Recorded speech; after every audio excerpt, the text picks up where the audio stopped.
hóps Sósíalistaflokksins dómsmál.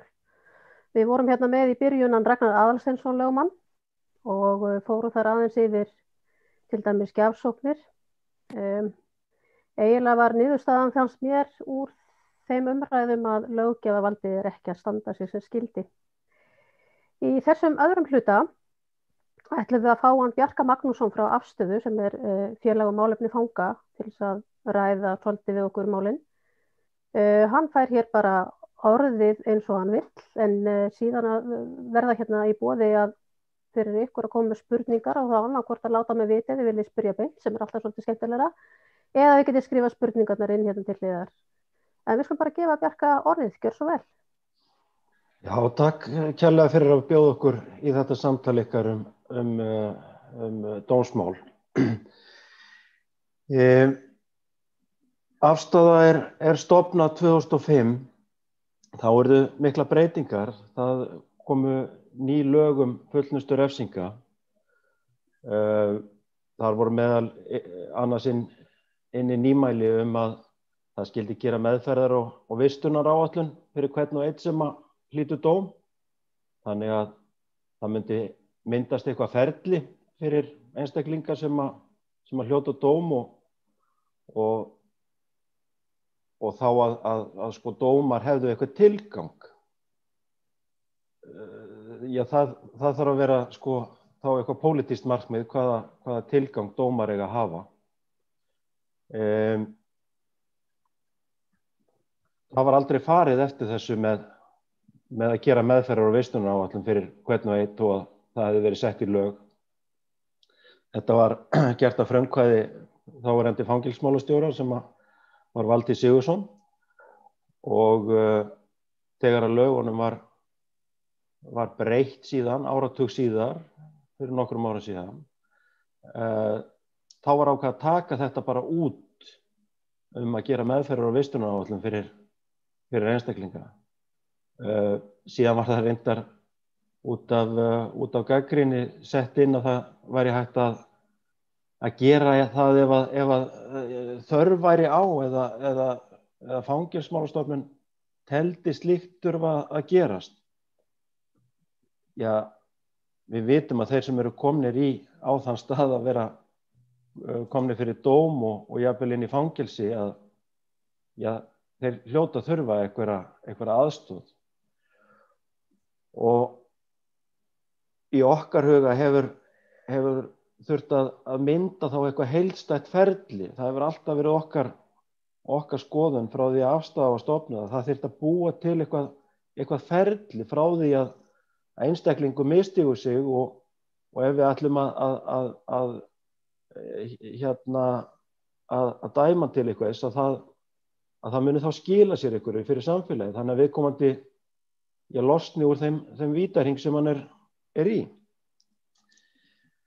Við fórum að horfa til Noregs í þessu efni. Þar var kerfinu breytt frá A til Ö og það var í tíð Knut Storberget sem var dómsmálaráðherra Noregs 2005 til 2011. Hann hafði sjálfur verið starfandi lögmaður og vissi það að það voru ákallar á kerfinu. Og í dag höfum við heildstætt ferli, það voru allir kallaðir til, það var pólitísk samstaða að hafa móta stefnu í þessu málaflokki með það að markmiði að einstaklingarnir kæmu ekki aftur inn í kerfið. Og það voru ekki bara samstaða allra stjórnmálaflokka, heldur komu þarna að félagasamtök og þannig að Rauði krossinn í Noregi kemur til að mynda að málum og þeir hafa þróað þetta vel og ég ætla að taka dæmi til að mynda með, það er bæði hjálpræðisherinn í Noregi sem er mjög sterkur aðili og síðan Rauði krossinn. Hlutverk Rauða krossins var að taka síðan á móti einstaklingum þegar þeir væru að koma út í samfélagið að nýju. Vera þeim svona stuðningur vegna þess að það er alveg það alveg magnað hvaða einstaklingar þurfa hjálp við þegar það búið að taka þá út úr samfélaginu og einstaklingar koma síðan út í samfélagið nýju eftir langa tíma og einföldustu hlutir á okkar mati reynast þessum einstaklingum bara erfitt. Þannig að Rauði krossinn setti upp svona sjálfboðaverkefni þar sem að sjálfboðaliði hittir það sem að var að losna einu sinni í viku og það bara, eins og ég segi, einhverjir einfaldir hlutir, það þarf að fara í banka, það þarf að gera eitthvað á netinu eða bara hreinlega fara á kaffihús og spjalla við eitthvað sem hefur öðruvísi bakgrunn. Þetta reyndist líka gott fyrir sjálfboðaliðana, þeir svona settu sig inn í aðstæður hjá fólki sem að það hafði kannski ekki tengingu við áður. Reyndar sá Rauði krossinn að það var ekki hægt að aðstoða neitt út í samfélagið eftir afplánun ef það var ekki búið að taka til í fjármálunum hjá honum. Þannig að þeir settu það inn sem sérstakt verkefni og koma sem sagt að því á frumstigum að aðstoða einstaklinga við að greiða á fjármálum. Þannig að þeir kom ekki með skuldabagga út í samfélagið að nýju og þurfa að fara að leita sér að svartri vinnu, sko. Þá ætla ég að segja ykkur það að við sem sagt þýddum töluvert af þessari vinnu sem að fór fram þarna í Noregi og hér set ég til að mynda inn það sem er á vef Alþingis þýðing eftir okkur sem er þá upplýsingar hvað Norðmennirnir ákváðu að gera. Þegar við vorum búin að þýða þetta að þá vaknaði áhugi hjá einhverjum stjórnmálamönnum og þeir aðstoða okkur við að fá Knut bara til landsins til að segja frá þessu. Og 2016 hélt hann erindi í Norræna húsinu fyrir fullum sal og mikið af stjórnmálamönnum sem að þar varu. Ég set bara YouTube-linkin á fundin sem er að finna á YouTube rás afstöðu í chati líka. Hittir hann að mála að síðan hefur afskaplega lítið gerst í því nema við fengum reyndar fulltrúa Rauða krossins í Noregi til í heimsókn í kjölfarið af fundinum með Knut og þeir funduðu með Rauða krossinum og úr varð að þeir tóku upp þetta Rauða krossverkefni sem hafði verið sett á í Noregi. Nema það að þeir ákvaða ekki að taka allt, þeir ákvaða að taka ekki skuldaverkefnið sem að Rauða krossinn í Noregi var búin að setja á laggirnar vitandi það að hitt allt hefði enga þýðingu ef það væri ekki búið að aðstoða einstaklingi við að greiða fjármálum. Þannig að hér erum við alltaf í einhverjum plástrum. Á Íslandi er ekki nein pólitísk stefnumótun í þessum málaflokki og eins og ég segi að þá var það eingöngu að frumkvæði þáverandi fangelsismálastjóra að hann tók okkur með í vinnu við undirbúning að gerð laga sem að, eins og ég sagði, var síðan lítið farið eftir og síðan koma bara svona einhver einstaklings frumkvæði til að mynda hafði Margrét Frímannsdóttir mikinn áhuga á menntun fanga og gerði mikið í þeim efnum en síðan er hún hætt og það er þar að leiðandi bara komið á byrjunarstig aftur eða ekkert stig kannski. Þetta er svona það sem að ég ætla að segja í fljótu máli. Já, takk fyrir það Bjarki. Ég fæ kannski aðeins að einmitt að hnykki því það verið svona alveg gegnum gangandi einmitt, það kemur alltaf að þessu með löggjafan aftur. Já. Þá greinilega hefur þessi vinna sem að þið kynntu þarna frá Noregi, hún hefur ekkert farið almennilega í gegn og ekkert verið gert í því nema bara þá einstaklingsbundið. Er það ekki? Einmitt. Já. Svo erum við reyndar alltaf að koma aftur og aftur að þessum málum eins og til dæmis svona nýlega þegar að umræðan að loka fangelsinu á Akureyri komið upp. Það er einhver sem er með opið hjá sér sem ætti mjúta. Ég heyri hér hósta. Takk. Já, og svo náttúrulega, þú veist, löng bið eftir afplánun sem að maður getur ekki ímyndað sér að lægist við það að hér sé ekki öll málefni fanga í góðu lagi. Er þetta eitthvað sem þið hafi verið líka að berjast fyrir? Já, akkurat. Þetta sem sagt, þetta viðbragð í Noregi var sérstaklega vegna þessa sem að þú ert að nefna núna, sem að var langur biðlisti og það að einstaklingar voru alltaf að koma aftur inn í kerfið að nýju. Og lausnin var þá að búa til kerfi og þá verðum að setja okkur markmið og við verðum að mæla hvort að við erum að ná þeim markmiðum og þess vegna voru sem sagt nám starfsmanna í fangelsum í Noregi var sett á háskólastig þannig að þeir taka þátt í að mæla hvort að við erum að ná þeim markmiðum sem við erum búin að setja okkur. Það er að segja pólitísku markmiðum þá sem eru að einstaklingar sé ekki að koma inn í kerfið aftur. Hvernig er námiðinu háttað hérna á Íslandi fyrir? Það er á 2 ára fresti er haldinn einhver fangavarðaskóli og hann er í einhverja vikur. Jaha. Og það er bara til þess að kynna hvaða lög gilda málaflokkin en út í Noregi er þeir að taka þátt í rannsóknum og mælingum á því hvort að úrræðin sem við erum að beita er að virka. Það er alveg lykilatriði.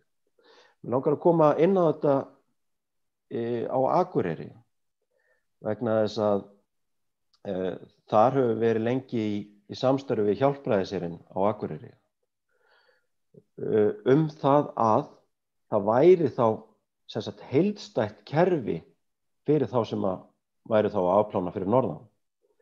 Í dag er það þannig að einstaklingur hann afplánar í fangelsi, síðan fær hann að fara á áfangaheimili sem er forsendan fyrir því að hann fái að fara afplána með ökklabandi. Þannig að einstaklingur sem er úr Eyjafirði og hefur afplánun í fangelsinu á Akureyri og ætla síðan að klára afplánuna á ökklabandi heima með fjölskyldunni sinni í Eyjafirði, hann þarf í millitíðinni að fara á áfangaheimili í Reykjavík til þess að geta afplánað heima með ökklabandi. Og það sem ég ætla að segja með samstarf okkar við Hjálpræðisherinn var það að við vildum að það hefði komið þá á áfangaheimilis úrræði fyrir norðan. Þannig að það væri sem sagt, heildstætt kerfi fyrir þá sem að væri fyrir norðan. Þeir gætu afplánað fyrir norðan, þeir gætu verið á áfangaheimili fyrir norðan og síðan með fjölskyldunni á ökklabandi fyrir norðan. Og þá er það þannig að sá sem að fer á áfangaheimili, hann er að hefja vinnu sem hann getur síðan haldið áfram í meðan hann er á ökklabandi líka og jafnvel inn í framtíðina. En það er ekkert heildstætt í því að þurfa að fara til Reykjavíkur í einhver tíma til þess að fara síðan aftur norður. Þannig að það vantar alltaf þetta heildstæða ferli og það allstaðar í kerfinu. Það alls konar plástrar og reddingar sem ekki sko einstaklingnum til hagspóta og gerir það væntanlega verkum að sko það sem við ætluðum að fá út úr þessu ekki að skila sér. Enda endurkomutíðni hér hræðilega há og við birtum rannsókn á heimasíðunni hjá okkur frá félagsráðgjafa sem að fór inn í fangelsinu og það var helmingurinn sem að var búin að vera áður í fangelsinu og það voru margir sem að voru búin að vera sko í 2, 3, 4 skipti áður og þá erum við ekki að ná þessu markmiðum sem að við hljótum að sko eiga að vera að setja okkur en markmiðin eru heldur ekki endilega til staðar. Gefðu okkur aðeins myndaði hvað löggjöfin segir. Hvar á ykkur minnst þarna í löggjöfinni íslensku? Þegar að lögin voru endurskoðuð núna 2015 þá var til að mynda orðið betrun hvergi í frumvarpinu. Þetta ferli sem að við erum að tala um eitthvað ferli sem að við köllum sko betrunarferli og okkur var mjög brugðið að sjá að orðið kom bara hreinlega aldrei fyrir í frumvarpinu til laga. Síðan eftir athugasemdir frá okkur var það reyndar sett inn á nokkrum stöðum en samt ekki með sko hugsunina eða markmiðin sem að við leggjum í orðið að það verði eitthvað heildstætt betrunarferli. Þannig að það sem að við höfum verið að leggja til málana varðandi stefnumótun í þessum málaflokki, það hefur ekki komið inn og eins og ég segi, þarna við endurskoðun laganna var ákveðið að taka út að það þyrfti að gera vistunaráætlun og meðferðaráætlun fyrir hvern og einn einstakling sem að kemur inn í fangelsi sem að svo mikil afturför að það raun og veru því að það engin stefna sko. Ef það á ekkert að vinna með einstaklingunum sem að hljóta dóma, þá erum við bara áfram í þessari hringekju sem það að helmingur kemur alltaf tilbaka og auðvitað lengjast á listarnir ef að markmiðunum ekki náð og við erum bara í einhverju hringekju með að fá einstaklingana alltaf aftur inn í kerfið. Það lausnin að vandamálinu. Það að búa til kerfi sem að virkar og nota bene, við erum með reynsluna frá Noregi. Við þurfum ekki að finna upp neitt hjól sko. Það að virka. Þeir eru með lægstu endurkomutíðni í heimi. Á vegum EES-sjóðsins sem að Ísland á aðild ásamt Noregi eru Noregur að veita fullt af löndum aðstoð við að breyta sínu kerfi vegna þess að það eru allir að horfa til Noregs. Nákvæmlega. Ertu tilbúin í spurningu? Já. Ég var að spá í Arna Þórdís, viltu bara unmjúta þig og spyrja sjálf? Það alltaf svolítið skemmtilega að fá fólk í mynd. Já, sæl. Ég bara í þessu samhengi, þú veist að það sé hægt að gera betra fyrir betrun og fleira, hvort að það sé ekki einmitt hægt að velta því upp með fangelsisdóma, hvort það sé ekki hægt að beita sig fyrir því að það sé meira samfélagsþjónusta heldur en að setja fólk inn, af því nú raunin svo að fólk þarf að bíða jafnvel svo árum skipti að fá að sitja dóminn sinn og jafnvel hefur raunin svo að þau þurfi ekki að sitja inni vegna þess að dómur fyrnist og þú veist það hvorki betra fyrir samfélagið né fyrir einstaklingi sem slíkan að þurfa að sitja undir slíkri bið. Hefur ykkur athugasemdir þar? Þarna horfum við aftur til Noregs. Það var bara hluti af breytingunni. Það var að láta dómstóla fá fleiri úrræði til úrlausna í málum. Hér á Íslandi einungis að ræða fangelsisdóm eða fésekt. Dómari hefur ekkert annað. Hann hefur ekki samfélagsþjónustuna. Hann getur ekki, sem sagt, það eru til ýmis meðferðarúrræði sem væri hægt að nýta til að vinda. Dómari getur ekki, eða hefur ekki nýtt sér slíkt. Þannig að það þarf að fjölga þessum úrræðum og það að dómarinn sé þá einmitt hluti að þessu ferli og ég hlustaði á sem sagt dómstjóra frá Noregi á ráðstefnu sem var haldin í Úkraínu þar sem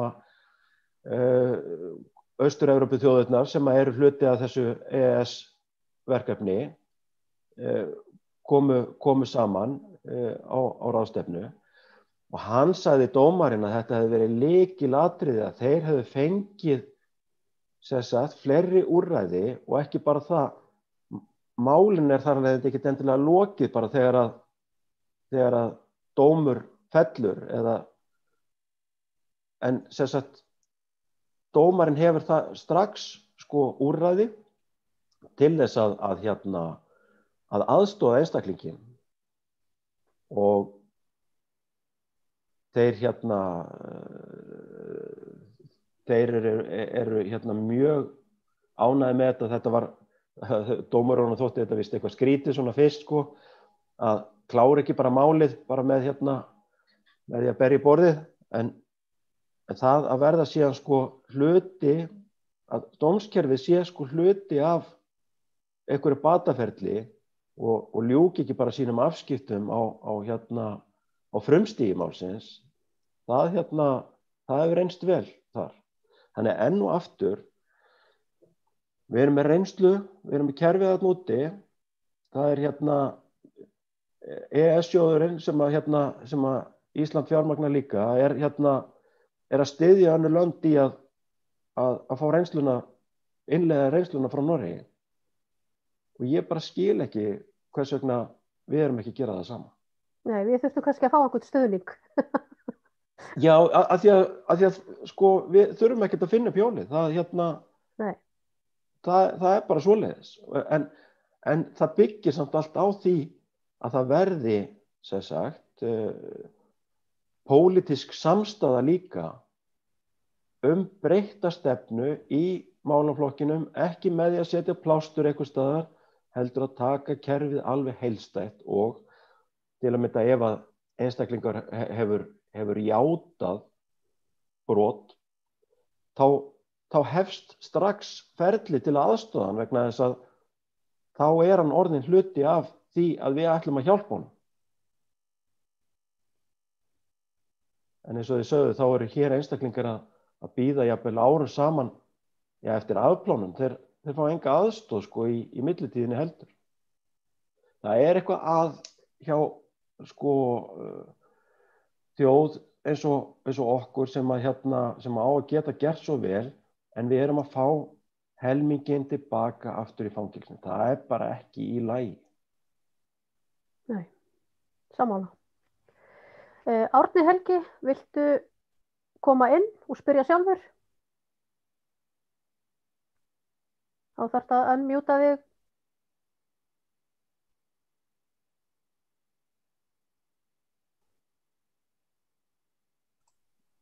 Heyrið þið mig núna? Já. Já, mér langaði að spyrja þig hann sem var að tala, að því að ég þekki það til smá í löggjöfum fatlaða, við erum að taka þetta nánast orðrétt upp eftir Norðmönnum oft, þessi lög sem við erum að skrifa hér, voða flott og fín lög og allt það yfirleitt, en það sem gleymist alltaf að setja fé, þannig að það sé hægt að framfylgja þeim. Það ekki bara máli líka með þetta? með fangelsismálin í heild sinni, það virðist ekki vera nein stefna í neinu. En það eru viðhorfin á Íslandi svolítið þau að við erum ölmusu samfélag, við erum ekki velferðarsamfélag, við erum ölmusu samfélag. Það sést bara í viðhorfum þeirra sem vinna í kerfinu. Takk fyrir þetta og má þá mjúta þig aftur Árni Helgi og gefum Bjarka orðið. Jú, auðvitað þarf að fylgja fé mitt stefnu og stefnubreitingu og ég er alveg viss að það er miklu ódýrara að vera með svona fangavarðaskóla eins og er á Íslandi sem er svona eitthvað námskeið heldur en að vera með kerfi, skólakerfi en það er að skila sér þannig í Noregi að þeir eru að mæla hvort að úrræðin virka meðan við erum ekki að gera það. Þannig eins og ég segi, auðvitað er ódýrara að vera með námskeið en það er ekki að skila því sem við viljum sjá að eigi að koma út úr kerfinu. Þannig að klárlega vantar fé en það þarf líka eins og varst að tala það er ekki nóg að þýða textan úr norsku ég er alveg fullfær það sko en að setja sko skilningin inn og eins og ég sagði að betrunar orðinu hafi verið hent inn í lagafrumvarp eftir athugasemdir sem að hafði samt ekkert á bakvið sig þetta skilar ekki nein þannig að það þurfa klárlega allir aðilar að setjast niður og ræða hvað þeir vilja fá út úr svona kerfi ég meina til hvers eru við með þess að dóms- og fangelsiskerfi hvað ætlum við að fá út úr því það verðist alveg skorta svona þá hugsun sko. Já. Segðu mér með ef ég aðeins fæ að hnippa í því hvaða fleiri réttindi eru það sem að menn missa þegar þeir fara inn í afplánun sem að mætti lagfæra fyrir utan náttúrulega bara allt það sem við erum búin að vera impra á að hér vanti bara heildstæða stefnu þá eru einhver réttindi það ekki sem að þeir missa sem að kannski er talið óréttlátt. Já sko missa réttindi sem sagt ríki borgar sko dagpeninga svarta dagpeninga fyrir vinnu í fangelsum landsins sem að þýðir það að einstaklingar er ekki að vinna sér allavega inn en réttindi og koma síðan réttindalausir út og geta ekki fengið aðstoð til að mynda frá Vinnumálastofnun til að fara að leita sér að vinnu eða þess að okkur hefur fundist að það er nú að vera hluti af kerfinu inni að kenna einstaklingum að vinna og að þeir læri þá sín réttindi sko, hvernig maður borgar í lífeyrissjóð og þess áttar og fyrir vikið að vinna sér þá inn réttindi bara einstaklingurinn lærir þá hvernig samfélagið, vinnusamfélagið virkar því að sumir hafa kannski ekki verið þar og fyrir vikið að þá koma einstaklingar út aftur og eins og ég sagði áður það er ekki búið að taka til í fjármálunum með þeim þannig að þeir hafa enga möguleika nema að vera bara í undirdjúpinu eða undirheimunum áfram þeir komast ekkert upp úr því þessar samfélagi var ekkert aðstofa við að komast upp úr því þeim pitt sko þannig að þetta er lykilatriði í betrunarstefnu það er að einstaklingurinn komist í vinnu sé búinn undir það gæti meira segja sko hálfpartinn verið ráðinn áður en hann losnar og við getum aðstofan við að út af þessi vinnuviljaréttindi á meðan þetta með atvinnu, já, og nám náttúrulega fyrir suma. Það væri þá hérna helst iðnnám. Nám, vinna, fjármál, fjölskylda, þetta eru svona 4 lykilatriði í því að setja á einhverja betrunarstefnu. Ok, ég ætla að gefa Maríu Pétursdóttur orðið. Já, ég ætlaði einmitt að langaði að spyrja út í þetta varðandi námið að því nú svona hefur maður stundum fengið þá mynd að það sé boðið upp á nám og allir geti tekið nám, en svo hef ég aftur heyrt það líka að það sé bara alls ekki þannig. Það sé alls konar skilyrði og það sé bara mjög fáir sem geti farið í nám inn í fangelsi. Hvernig því háttað raunverulega? Þá það þannig að við vitum að til að mynda iðnnám, verknám, starfsnám oft á tíðum eilítið dýrara í rekstri heldur en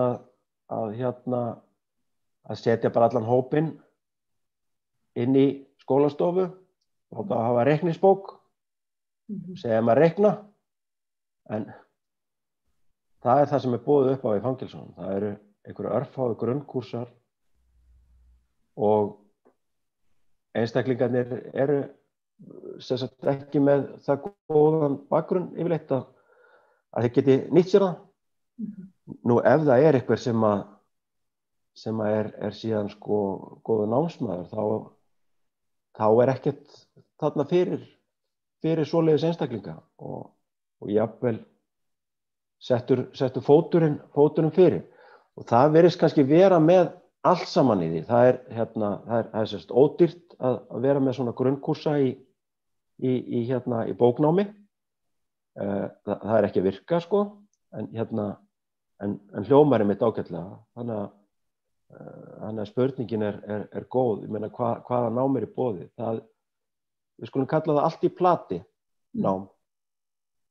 Það sérst nám í boði en það ekki. Það bara allt í plati sko. Já.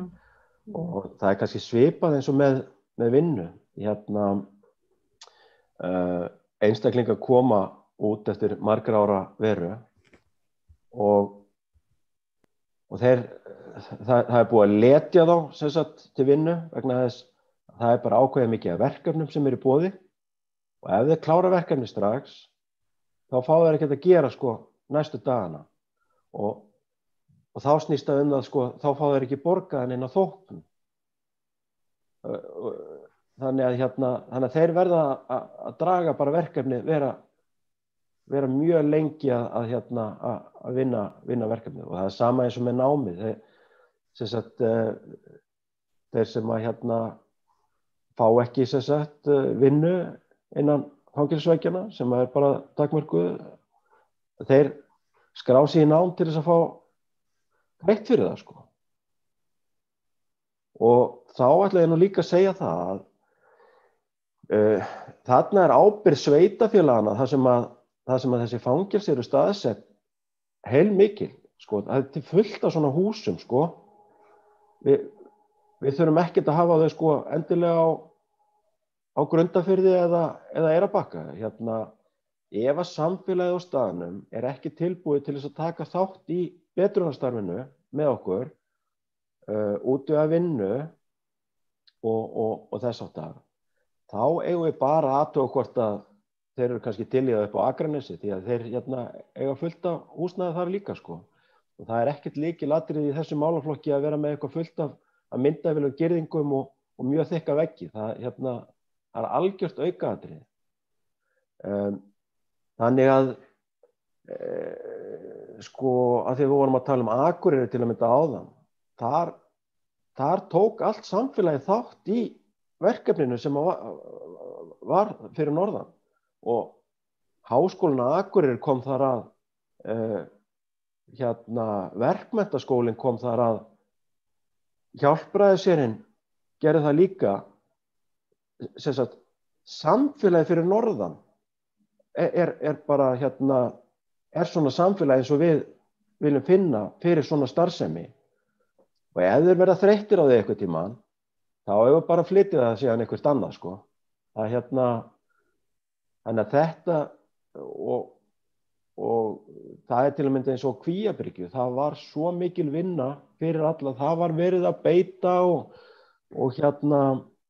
síðan náttúrulega síðan eru þeir náttúrulega með sauðfé og það þarf að slá grasið en það þurfti líka sko að halda golfvellinum við og þeir buðu einstaklingum frá Kvíabryggju að vinna við slátt hjá sér og þess að það. Síðan breyttist eitthvað þarna og þá allt í einu sko öll vinna sem er unnin í fangelsunum orðin einhver samkeppni við það sem samfélagið er að gera og það má ekki gera þetta og ekki þetta og alls ekki þetta sko.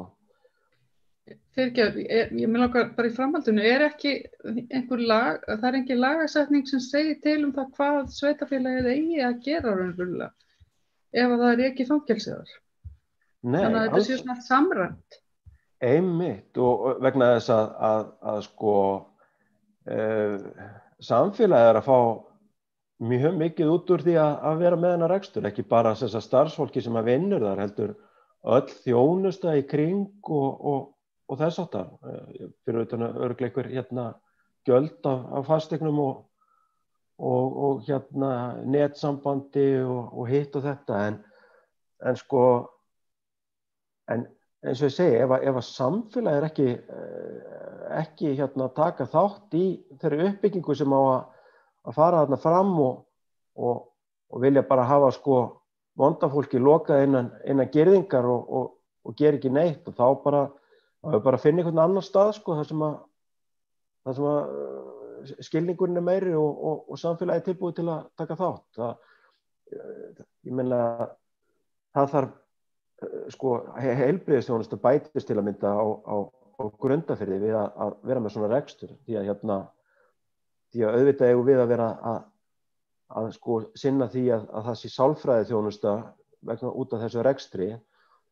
Námsráðgjafinn í framhaldsskólanum hann þarf að sinna þessari starfsemi líka þannig að það er gífurlegur ávinningur að mínum mati fyrir sveitarfélag að vera með svona rekstur en þá verða þeir að koma málum og annars eigum við bara að finna annar stað sko. Að því að innihaldið er alveg lykilatriði og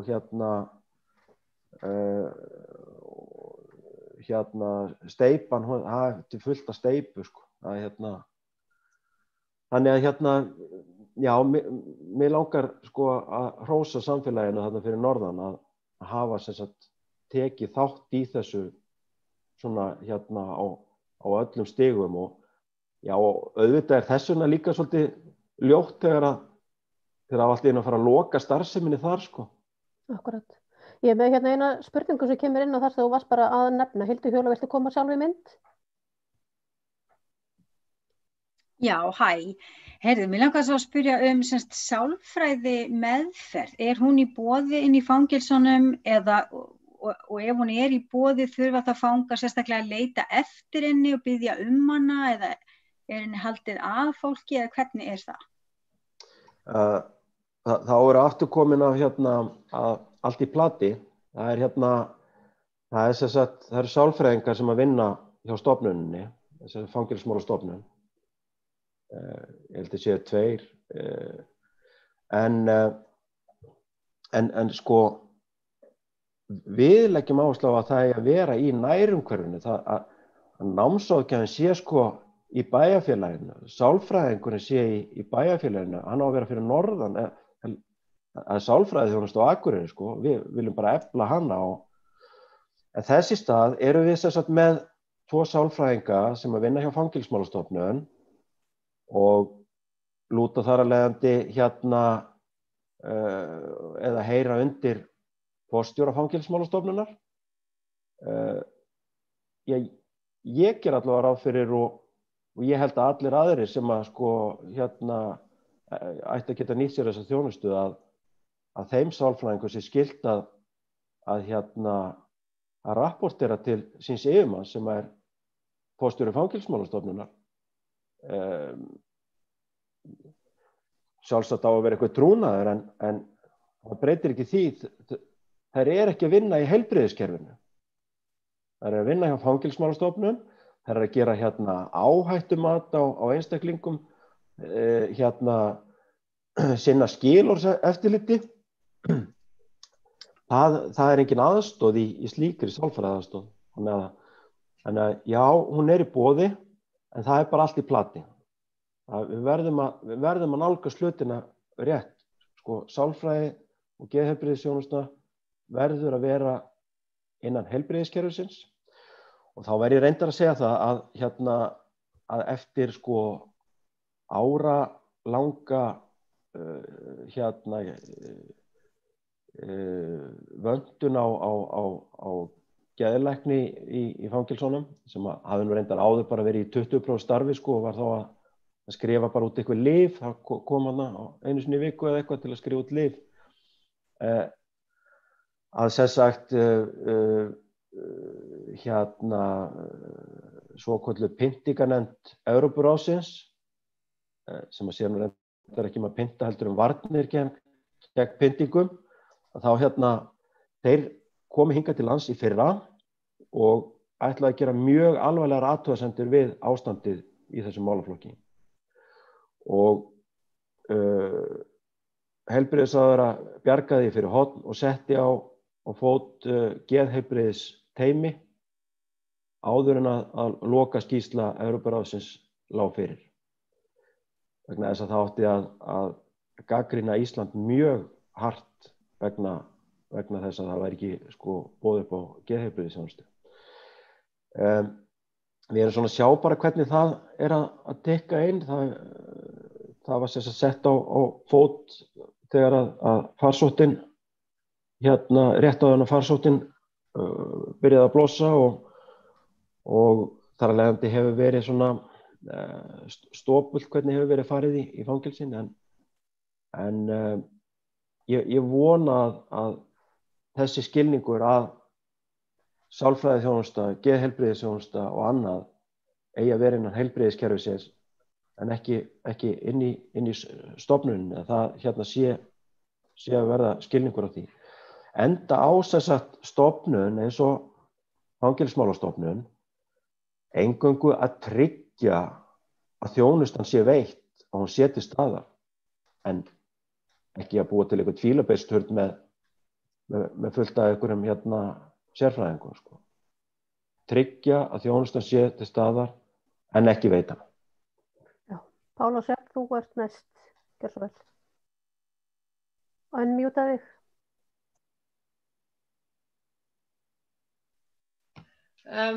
Mér langar að vita með fjármál þessara einstaklinga þegar þeir eru koma út, nú einhver vinna í boði fyrir þá eða þau sem eru innan fangelsana og þau vantarlega koma út mjög illa stödd þar, fara þau á einhvers konar fjárhagsaðstoð eða hvað tekur við fyrir fólk sem kemur út á fangelsi sem ekki fyrir vinnu? Já, mér sýnist stefnan bara vera svo að sko, til þess að þeir geti greitt fangahjálpinni vernd, leigu, oft eru settir 2 saman í herbergi, ég held að leiga sé 80 skall á beddan og síðan kemur svipaður fjárstuðningur enda frá ríkinu líka sko. Þannig að það eru 2 einstaklingar saman í herbergi, báðir borga 80.000, það 160 og síðan kemur svipað fjárframlag frá ríkinu. Já, þetta yfir 300.000 leigutekjur fyrir eitt herbergi, það bara hörkuflóð. Og tryggustu greiðslurnar eru sko ef að einstaklingurinn á öryrkjabótum og vinnur sjálfboðavinnu. Það til að mynda margir sem sagt fara í sjálfboðavinnu hjá Samhjálp, Rauða krossinum og slíku. Það virðist vera bara stærstu hlutin sem er í slíku. Ekki á fjárhagsaðstoð frá sveitarfélaginu endilega heldur öryrkjar í sjálfboðavinnu. En það eins og ég sagði, það er ekki búið að taka til í fjármálum hjá þessum einstaklingum eða eitt eða neitt, þannig að þeir geta ekkert farið á almennan vinnumarkað, þeir myndu sitja eftir með 20 skall sko af því ef það er ekkert búið að undirbúa það sko. Já. En má ég kannski aðeins skjóta hennar spurningu varðandi einmitt sálfræðiþjónustuna þetta, hvernig með meðferðarmálin bara ef að fólk þarf að fara í áfengis- eða fíkniefna meðferð, er það eitthvað í boði? Já, það var ráðið meðferðarfulltrúi í tíð Margrétar Frímannsdóttur og eru sem sagt orðnir 2 núna, önnur sem sagt lærði sálfræði og þeir telja það alltaf með sko þegar þeir tala hvað margir sálfræðingar hjá stofnuninni. En hún er sérst að sinna þessum meðferðarmálum þá líka, þau eru 2 í því, en enn og aftur þá vantar eitthvað svona heildstætt ferli. Ég var að fá símtal í síðustu viku frá einstakling sem vildi klára sína afplánun á Krýsuvík. Ég sendi fyrirspurn út af því máli fyrir viku síðan af því að hann fær ekki svör hvort hann má afplána þar og þá þarf sveitarfélagið víst að borga eitthvað 120 skall á mánuði og hann er ekki búinn að fá nein svör, hann veit sem sagt af því að það er náttúrulega engin meðferðar- og vistunaráætlun, hann veit ekkert hvernig hann losnar, hvernig hann losnar eða hvað er planið sko, hann er bara að reyna að fá svör sko. Þannig að það er meðferðargangur á Litla-Hrauni en og aftur það er einhvern veginn ekkert heildstætt kerfi, það er svona það er ekkert plan. Nei. Þá erum við eiginlega komin einmitt akkurat aftur að þessu sem við byrjuðum á að þarna vantar alveg heildstæða meðferðaráætlun fyrir málaflokkin. Já. Heyrðu, þá er bara þessum tíma að fara að ljúka. Er eitthvað sem þú vilt segja í lokin? Nei, nema það bara ég vil enn og aftur þakka fyrir að fá að vera með í þessu samtali. Það er ekkert langt síðan að það birtist hér í málgagni í samfélaginu fyrirsögn alræmdir í afstöðu. Þetta blað hefur fjallað áður ekkert þennan málaflokk sko, en þegar það fór að heyrast aðeins í okkur og þá vorum við dregnir fram með þeirri fyrirsögn sko, að við værum alræmdir í afstöðu. Það var sem sagt tilhneiging til þess að loka okkur ef við ætluðum eitthvað að ræða þennan málaflokk, þá vorum við úthrópaðir og þess vegna er ekkert sjálfsagt að við fáum að vera með í þessu samtali ykkar og ég vil bara þakka fyrir það enn og aftur. Já, við bara þökkum á móti Bjarki fyrir þetta og ég er alltaf að gefa þér sömu spurningu úr síðasta viðmælanda. Hvernig hefur það? Jú, þokkalegt. Þakka þér. Gott. Enn og aftur takk fyrir að koma og vera með okkur og við segjum þessu lokið í bili. 3. áfangi okkar í þessari fundaröð, hún verður klukkan svo mikið sem 2, þannig að við höfum pásu þangað til og ég þakka ykkur fyrir að vera með.